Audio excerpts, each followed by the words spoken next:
در قلب داغ و خشک بیابانها، حیوانی زندگی می‌کند که قرنها همراه انسان بوده است. شتر، این حیوان شگفت‌انگیز یکی از مقاوم‌ترین موجودات روی زمین به شمار می‌رود و توانسته خود را با سخت‌ترین شرایط طبیعت سازگار کند.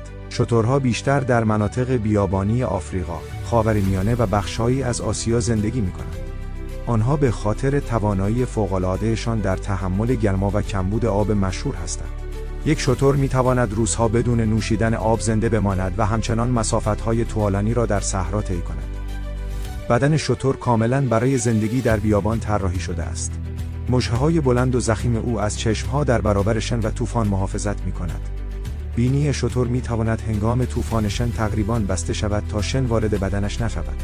همچنین پاهای پهن و نرم او کمک می‌کند روی شن‌های داغ و نرم به راحتی حرکت کند بدون اینکه فرو برود.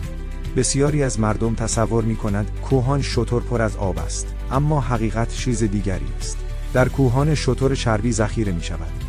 زمانی که غذا کم باشد، بدن شتر از این چربی به عنوان منبع انرژی استفاده می‌کند.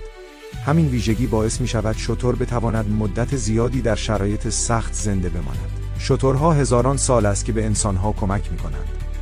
مردم از آنها برای حمل بار، سفر در بیابان و حتی تهیه شیر و پشم استفاده می‌کنند. در گذشته، کاروان‌های بزرگ شتر کالها را از میان صحراها جابجا می‌کردند و نقش مهمی در تجارت بین شهرها داشتند. به همین دلیل، شتر را کشتی صحرا می‌نامند. با وجود ظاهر آرامشان، شترها حیوانات بسیار قوی و صبوری هستند. آنها می‌توانند بارهای سنگین حمل کنند و ساعت‌ها بدون توقف راه بروند.